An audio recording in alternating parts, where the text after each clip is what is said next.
Salvador da Nação. Parte 9. Neia tinha ouvido em silêncio, mas isso era outra coisa. Ela havia sido convocada para a tenda de reunião e ficou surpresa com o quão deprimido estavam os ânimos lá dentro. Uma mesa tinha sido especialmente movida para cá, e os nobres do sul que se sentavam em volta estavam pálidos. Não apenas eles, os comandantes do Exército de Libertação também estavam no mesmo estado. Foi uma reação natural. Ninguém poderia ter testemunhado o poder esmagador de Jaldabaoth e não ter ficado chocado. Não, naquela vez, Neia não ficará tão chocada. No entanto, isso aconteceu porque o choque de perder a grande entidade conhecida como o Rei Feiticeiro foi ainda pior.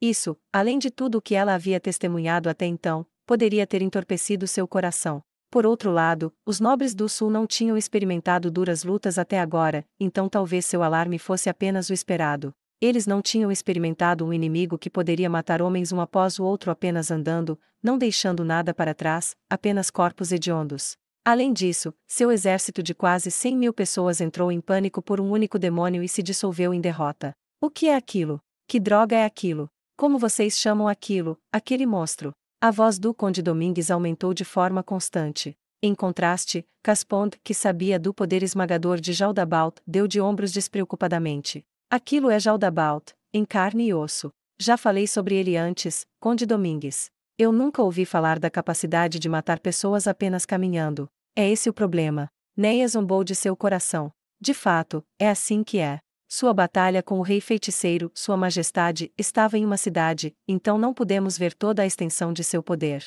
Mas eu já lhe disse o quão poderoso é. Então, certamente, conseguir fazer algo assim não deveria ser uma surpresa, não. Mesmo assim. Conde, eu sei o que quer dizer. Ver para crer, não é? Foi o Marquês quem falou. Tudo o que podia ser dito se resumia a: era preciso parabenizá-lo por não estar tão nervoso quanto os outros. Ainda assim, dizer isso não nos ajudará a fazer nenhum progresso. Não deveríamos discutir o que precisamos fazer a partir de agora. Isso faz todo o sentido, Marquês Sama. O que devemos fazer? Perguntou o Visconde Santos em uma rápida explosão de palavras. Sua atitude era compreensível, dado que ele não sabia se sua localização atual era segura. Os nobres do sul tinham a intenção de abater alguns retardatários com força esmagadora para se tornarem os heróis que salvaram a nação. Deveria ter sido tão simples assim. Mas infelizmente, não foi o caso. Agora os caçadores se tornaram a caça. O Marquês estava de braços cruzados e permaneceu em silêncio. Caspond respondeu em seu lugar. Temos uma vantagem esmagadora no quesito números. O problema é que Jaldabaoth pode derrubar essa vantagem sozinho. Gostaria de fazer a todos os presentes uma pergunta em minha capacidade de príncipe. O que acham que devemos fazer para alcançar a vitória sob essas circunstâncias? Após um breve silêncio, o Marquês respondeu. Só há uma coisa que podemos fazer. Em um tom extremamente confiante. Príncipe Caspond. Como o senhor disse antes, Jaldabaoth provavelmente irá recuar uma vez que eliminarmos esses demi-humanos, certo? Então não temos outra opção senão fazê-lo. Marquês Sama, o senhor ainda vai lutar? Exatamente, Conde Randalce. Acha que podemos fugir agora? Marquês Sama, seria muito difícil para todos nós fugirmos, mas um pequeno grupo não conseguiria fugir. Remédios bufou com a sugestão do Conde Corren. Essa é uma resposta apropriada para um incompetente que não consegue entender os ideais de Calca-sama. O quê? O que você fará depois de correr e fugir? Se agachar como um bebê sob um fardo de feno em um celeiro? Você não é nobre? Você não deveria dizer que vai se sacrificar pelas pessoas ou algo assim. E você, Capitã Custódio? Você é uma paladina que porta uma espada sagrada, mas nem mesmo pôde derrotar um único demônio. Gritou o Conde Randalce. Remédios parecia um fantasma agora, e seus olhos pareciam brilhar por dentro quando ela se virou para ele. Sim, eu não pude vencê-lo. O único que pode lutar contra ele é aquela criatura morta-viva. Mas se fosse comprar algum tempo, mesmo que fosse apenas para deixar as pessoas viverem um segundo a mais, então eu lutaria até a morte contra ele. E você, o que faria? Quando uma guerreira que estava preparada para enfrentar a morte olhasse fixamente para um nobre que queria fugir da morte, o resultado seria uma conclusão precipitada. O Conde Randall se desviou o olhar e Remédios bufou ironicamente para ele. Meu príncipe. Meu desejo é ordenar que os paladinos lutem até a morte. O senhor ainda tem algo a dizer. Você está decidida e isso é muito importante, mas, bem, pode mesmo ir. Não se importaria em deixar o vice-capitão Montagnés conosco, não é? Não há problemas. Montagnés, o resto é com você. Com isso, Remédio saiu devagar da tenda. A última coisa que fez foi olhar para Shizu, que estava sentada ao lado de Neia. A todos, peço desculpas em nome da nossa capitã, disse Gustavo enquanto ele olhava para os nobres que estavam falando, francamente, antes de continuar. Ainda assim, essa opinião é compartilhada por todos nós. Nós, paladinos, estamos todos prontos para morrer como escudos para o povo. Esperamos que os senhores, sendo de nascimento nobre, sejam igualmente determinados. Afinal, não podemos lutar se não houver comandantes. Como é? Antes que Neia pudesse dizer quem havia exclamado de surpresa, o Marquês Bodipo falou. Isso é o suficiente, não estamos planejando como morrer gloriosamente, estamos planejando como vencer. Não é mesmo, meu príncipe? Exato, Marquês Dono. Não há muito tempo antes que Jaldabaoth assuma o controle total. Precisamos encontrar uma maneira de vencer antes disso. Não há como vencer, ou há. Você não viu o poder desse demônio? Gritou o Conde Graneiro enquanto se levantava e, se ele usasse magia, atacasse ou algo assim, ainda podemos pensar em um modo de detê-lo. Mas tudo o que ele está fazendo é andar. Ele pode transformar a área ao seu redor em um inferno escaldante apenas caminhando. Por falar nisso, Conde Graneiro, creio que saiba um pouco sobre magia, certo? Teria como. Nada que aprendi abrange poderes assim. Então é isso, então, supondo que ainda restam 10.000 inimigos demi-humanos. Podemos fugir de Jaldabaoth enquanto os derrotamos. O Marquês pareceu aprovar a proposta de Caspond. Parece que não há outra maneira, embora seja complexo, acho que seria mais difícil tentar derrotar Jaldabaoth com a nossa força. Um momento, por favor. Interrompeu o Conde Correm, levantando a mão. Eu me oponho.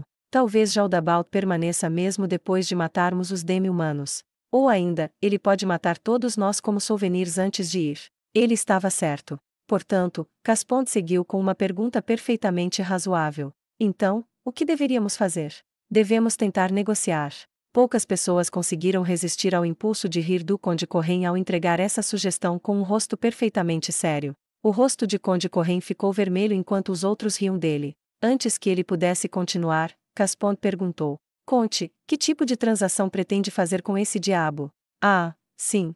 Por exemplo, talvez pudéssemos oferecer alguma coisa com ele em troca de nos deixar sair em segurança. E o que seria essa coisa? Não seria mais simples apenas nos matar e tirar dos nossos corpos? Ou quer dizer que devemos oferecer algo que não está aqui? O que seria isso? Um momento, por favor, Vossa Alteza. Tudo o que estou dizendo é que lutar não é a nossa única opção. Eu só queria dizer que existe a possibilidade de podermos negociar com ele, só isso. Conde, sua maneira de pensar é um pouco, como direi, um pouco otimista demais. Para começar, quem nós enviaremos para negociar com aquele monstro? Por falar nisso, ouvi dizer que Sua Majestade colocou uma de suas empregadas demônio sob seu controle, e ela se mostrou bastante útil na reconquista de Kalincha. Certamente aquela empregada demônio poderia fazer alguma coisa, não? O Conde Graneiro virou-se para olhar para Shizu. Eu não posso vencer o Jaldabaoth, o tempo que posso comprar não seria de grande ajuda. Ainda assim, se você lutasse ao lado da Capitã Custódio, poderiam comprar algum tempo. Essa sugestão fez muito sentido. Eles precisariam de alguém para manter Jaldabaoth no lugar enquanto executassem o plano de Caspond, em qualquer caso. No entanto, isso seria essencialmente enviá-las para a morte. Shizu inclinou a cabeça para olhar para o teto e disse. Muito problemático. E o que me diz disso? Assim, podemos aprofundar a relação entre o reino feiticeiro e o reino sacro. Isso é um sim? Será que eu interrompo isso? Neia pensou quando Shizu respondeu. Não. Posso saber o motivo. Sem motivo. Então não há motivo. Shizu acenou para Conde Domingues, que estava inerte em seu lugar. Jaldabaoth é realmente tão assustador. Deve ser o motivo. Ele é assustador e eu não quero fazer isso. O Conde Domingues estava sem palavras. Agora que ela havia dito isso, não havia como retrucá-la. Se Shizu dissesse, se você não tem medo, então vá ganhar tempo, seria seu fim. Se ela tivesse rejeitado a proposta com base em algum tipo de argumento, então tudo o que ele precisaria fazer era separar esse argumento, mas como ela se recusou com base em seus sentimentos, superar isso seria muito difícil. Quando o silêncio retornou à tenda, um dos altos oficiais do Exército de Libertação, uma pessoa que comandava milhares de soldados e milicianos, disse lentamente: Por que não fugimos antes que o Jaldabaoth assuma totalmente o comando? Eu não acho que podemos vencer um monstro assim. Nós costumávamos ter o rei feiticeiro no passado, mas ele não está mais aqui. Alguém sabe de alguém que possa derrotar Jaldabaoth? Até onde sei, não. Então se fugíssemos para o sul. Ao seu lado, outro comandante disse em voz baixa. Não há garantia de que Jaldabaoth não vai nos perseguir para o sul, ou tem? Com um baque alto da mesa, o orador anterior berrou. Nesse caso, tudo o que podemos fazer é seguir a sugestão do príncipe e matar os demi-humanos. Se não podemos fugir, então devemos lutar. É simples assim. Eu concordo. Essa é a nossa única chance. Eu não quero me curvar e passar por aquele inferno novamente. Vamos começar deixando claro cada informação que sabemos. A aba da tenda foi aberta com força e um soldado que se reportava diretamente a Casponda entrou correndo. Vossa Alteza, os demi-humanos estão se movendo. Eles estão reformando suas fileiras. Eles não tiveram uma formação adequada na batalha anterior. Será que tinham agora por causa da liderança de Jaldabalt? Era só o que faltava, cavalheiros, o inimigo atacará logo. Precisamos nos preparar para a batalha o mais rápido possível. Depois que Caspon terminou, todas as pessoas que tinham sido chamadas aqui se levantaram como uma só. Neia e Shizu também o fizeram. Os outros saíram da tenda primeiro, ansiosos por economizar tempo. As últimas que ficaram na tenda foram Neia e Shizu. A unidade de Neia já estava a postos, então não havia necessidade de reuni-los. De repente, Neia sentiu que algo estava errado sobre a expressão sombria no rosto do mensageiro que invadiu a tenda, mas não havia nada que ela pudesse fazer quanto a isso, e então ela e Shizu retornaram à sua unidade. Diga, são mais más notícias, não é? Sim, meu príncipe. É realmente aconselhável deixar os cavalheiros retornarem. Isso vai depender do seu relatório. Caspon dissera uma vez a seus subordinados que eles nunca deveriam falar de informações que não eram de conhecimento comum na presença de terceiros. Foi por isso que este homem foi o último a permanecer na tenda. Vossa Alteza, os demi-humanos estão avançando vindo do leste. Nesse ritmo, eles nos alcançarão em 1 hora. Impossível. Caspon se esforçou para não levantar a voz. Seria ruim se alguém fora da tenda ouvisse isso. Kalincha é para o leste. Porque a cidade ainda não nos contatou. Mesmo que tenham feito um grande desvio para circundar ao nosso redor, como conseguiram evitar a vigília de nossas patrulhas, ou são poucos em número?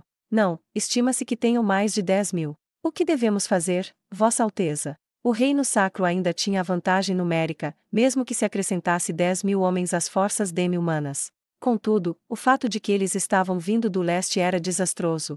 Quando uma tropa menor tentava um ataque de pinça, normalmente derrotariam individualmente cada braço da pinça. No entanto, desta vez, eles estavam enfrentando Jaldabalt. Em outras palavras, sua rota de fuga havia sido cortada. Tudo bem, ouça atentamente. Você não deve contar essa notícia a ninguém, entendeu? Caspon disse friamente ao surpreso batedor, e esta notícia é muito perigosa. Se o exército souber disso, desistirão de lutar e perderemos uma batalha que poderíamos ter vencido. Além disso, muitas pessoas podem acabar morrendo. Não devemos contar a ninguém sobre isso pelo bem de cada unidade. Vossa Alteza, não se preocupe. Tudo ficará bem se pudermos ganhar dentro de 1 hora. Não há nada para se ter medo. Compreendo. Além disso, faça o seu melhor para evitar que os batedores investiguem o leste. Se as coisas forem de mal a pior, eles podem deixar a notícia escapar, e então seremos fragmentados, por fim, aniquilados. Você deve guardar esse segredo o máximo possível. Estamos entendidos?